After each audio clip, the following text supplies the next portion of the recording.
Andriamatoa Rajoelina izay tsy manaiky président fa zay tena hevitra fa zay tsy rariny ataonao satria zahay dia maronisana ny fidenao fa tsy basy mampapirorony dia tsy misy organisation rehetra dao antianao sitinina fotsiny eo amin'ny kianjatena ambinifolo Mey dia hitanareo reny izy feno olona teo nanao sitinina dia avy eo amin'izay hoe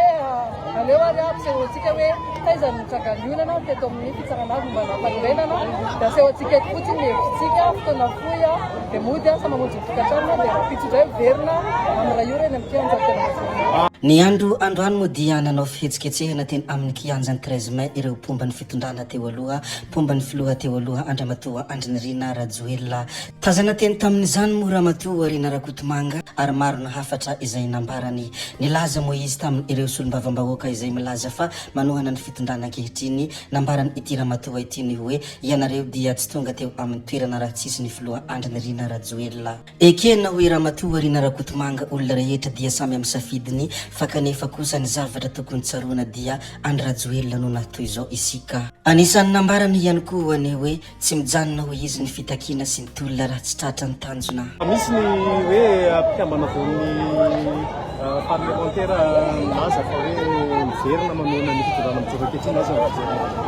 samy manana asa fito ny tsirairay fa te antsony izy reny fotsiny hoe ianareo dia tsy misy raha tsy misy ny filohan'ny Rajoelina ianareo dia tsy voafitim-bahoaka fa tsy mijoro ny filohan'ny Rajoelina taiza zao ny fitohizan'ny tomonareo zafady mandrapilamy ity tantara ity satria tsy ireo ny teny ihany fa nanomba-panjakana tamin'ny fomba manara-penitra raha ny fitsarana voalam-panorenana koa no milaza fa tena tokony fahefam-bahoaka sy maro anisy fa ny vahoaka voalasa ralam-panorenana dia ny vahoaka no tokony fahefany avelao zany ny vahoaka hiteny fa tsy hoe koa hoe jiro sy rano ny takina zay samy victime zany fa ny ngaram-panjakana no nitranga malahelo ireo olo reo ary reo tsisy mikarakara tsisy mijery fa nolazaina fa fozy dia aleo hiakatra fozy fa tsy maninona atraiza zany farany mandrapisy ny fifampirasana mikasika anina zafady inona le fifampirasana tady aminareo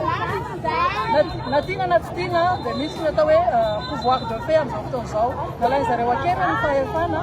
nampiasana ny basy ny fampirorona na ara-tsaina na ny fanaovana perquisition za zao mety mitratra an'izany any koa tsika tsy nanao ratsy tsika tsy nangalatra tsika tsy matahotra zany raha toy ianareo ka tena manana firenena marina fitiavan-tanindrazana fitiavana ny malagasy ndao tsika mirosa mbatabaka afana very fonty teny ty hoe na niverany isiany mandeha amin'ny latabatra boribory fampiresahana tsika tsy misy gery eto fa tsy fidinikevitra sy fampirorona atsahary fampirorona ndao iresaka zay vona niresaka fa zay kosa ny tsy ampirorona isanandro zao raha tsy misy savivany fe dia mety ahatra le fitakinareo dia rehefa lesaka zay vahoaka hitanareo nilaza ihany koa Ramatoa Sahondrary Malala Marie Michel ny hoe mbola ny filoha Andry Rajoelina no filoha ara-dalàna hoe ny ministry ny fanabeazam-pirenena Ramatoa Sahondrary Malala Marie Michel mangataka ihany koa ny fanafanana ny didy manesitra nationalité ny TGV hoy Marie Michel nandritra ny resadresaka tamin'ny mpanao gazety teny amin'ny kianjany 13 Mey dia nangataka ny fanafanana ny didy mpanjakana manesitra ny zom-pirenena malagasy Andriamatoa Andry Rajoelina ireo pomba azo hoe Ramatoa Marie Michel Sahondrary Malala fanahoana no dia nararoatra toy izao ireo tompon'andraikitra ireo hoy izy hatrany ary mbola nampiany ihany koa fa mbola fotoanany hihemorana izao anisan'ny nambarany ireto pomba ny filoham-pirenena teo aloha ireto moa ny hoe nalazaina foza aza izahay tsy maninona fa reo ny foza fa izahay dia tsy kivy mitaky ny fahamarinana mitaky ny rariny sy ny hitsiny tsika tsy teny hoe izy no ambadika ny reny fa napakevitry ny asesereny matony androm-panjakana iray napetraka na joro dia hoaro no andro fiarovana ny tsy fanarandalàna fa indrindrandrindra ny fanarahana ny lalam-panorenana mialatsiny fa raha mijery ny tantara sika raha atao hoe nanomboka tamin'ny hetsika delestage hetsika ireo tanora izay mitombona araka ny tenenina Andriamatoa Andry Rajoelina filohan'ny repoblika dia lasa nivadika fanongana mpanjakana ary hitatsika voapirofo tsara any anaty raky tsara fa ny teny mihitsy ndre matoa colonel Mikael fa aka ny fahefana izy ary maka ny fahefana izy nanao an'izany fanambarana zany izy tao amin'ny lapam-panjakana n'Ambohitsiroatra ka miala tsiny hoe raha ny fagalana fanjakana fanongana mpanjakana mitambasy sy ankery takizay no ahodina ho lasa manaja ny lalam-pahamehana. Hatreto ary dia zao maro satria ny safidy ny vahoakana miaraka amin'ny Andriamatoa Filohan'ny Repoblika nangina hatrizay tsy midika akorin'izay hoe manaiky ny zava-misy satria hita sy tsapa fa nanomboka voavita ny fianianana zany filoham-panjakana mpisolo-toerana Vonjomaika zany nanomboka amin'izay ny Ramatahora ny fanenjehana an'ireo mpiara-mitolona mpiaradia fahatsiana ny fokotany terena manao passation ireo chef fokotany lasa Ramatahora sy fanenjehana sy azalambo no mitondra ny firenena sy ny tsy fanarandalana ka tsy ekeny zany tsy izay ny atao hoe Madagasikara ilaitsika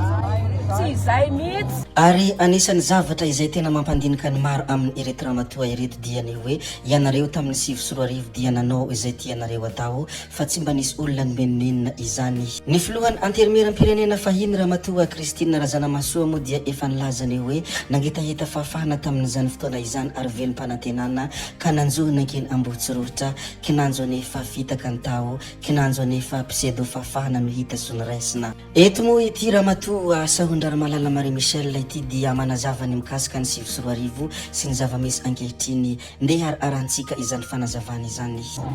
Ary zao raha tamin'ny 2009 tsy mitovy mihitsy satria tamin'ny 2009 nametra-pialana ne Andriamatoa Président Marc Ravalomanana ne namindra ny fahefana tamin'ny miaramila fa tamin'izay miaramila nilaza hoe tsy natao anao politika sy hitondra fanjakana ny miaramila nanam-pahendrena hitatsika zao lasa mikombona daholo ny vava sy ny hetsika rehetrarehetra sy ny fitakiny tsy masamby teny tsony ny olona satria ny vava basy no mitondra firenena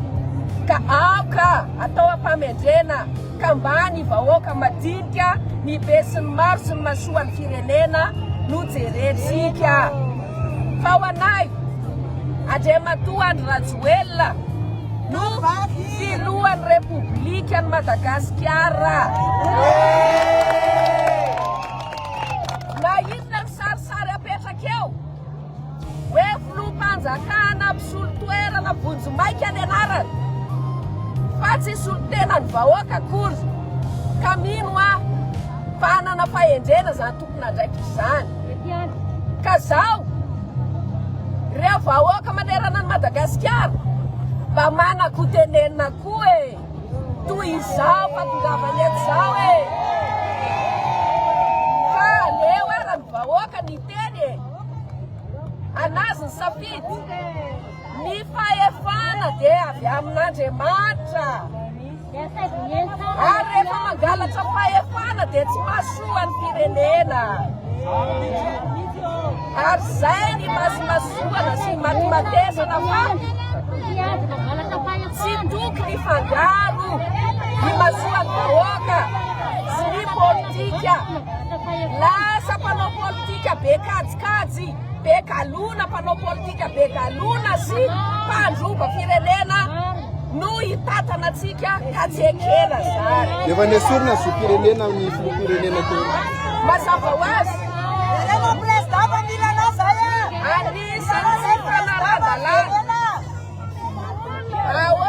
anisan'ny tsy fanaran-dalàna mavarinana dia zao fa maninona ny mahasaloatra tsy manaja lalàna ny tompona andraikitra atao firenena eto afaka manao zay tiany ve izy satria manana basy tsy mety zany manomboka an'izany nga manana fahefana andray vidim-panjakana maisitra ny fizakana zo firenena ny filohan'ny Repoblika ny Prime Ministre ny lalàna manakery dia tsy manome aza zany fahefany zany ka mbola fotoana ny anapoanan'izy ireo an'izany fitim-panjakana zany mbola fotoana ny iemorana ohatrany nanaovana hoe foanana ny androm-panjakana anaty constitution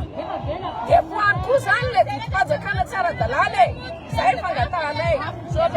reny moa ny hafatra sy ny fitarenana izay aviany amin'ny ireo pomba ny fitondrana teo aloha pomba ny filoham-pirenena teo aloha Andriamatoa Andrinirina Rajoelina ny androany ihany koa dia tonga soa teto Madagasikara Ramatoa Fanirisoa Erinaivo ny gadona tetsy amin'ny seranam-piaramanidina Ivato izy ny androany tolakandro raha tsy ahivina dia ny harantsindry politika teto antoerana ity pitsara ity ka nisitaka any Madagasikara taona maro izy ny tany ivelany ary izao tafaverina izao indray vahoaka marobe no nitsena azy teny amin'ny seranam-piaramanidina Ivato zay ihany koa no namarana ny video antsika ry tompoko vavy sy tompoko lahy koa dia mankasitraka anareo na vitany haino hatramin'ny farany ary mbola manentana anareo foana ny mbola anaraka ny video manaraka izay alatsaka hiato ny sesisesy zay fa tsy halavenen resaka hametra veloma izay veloma vetivety amin'ny manaraka indray no manao ny misimisy veloma ary tompoko lahy veloma tompoko vavy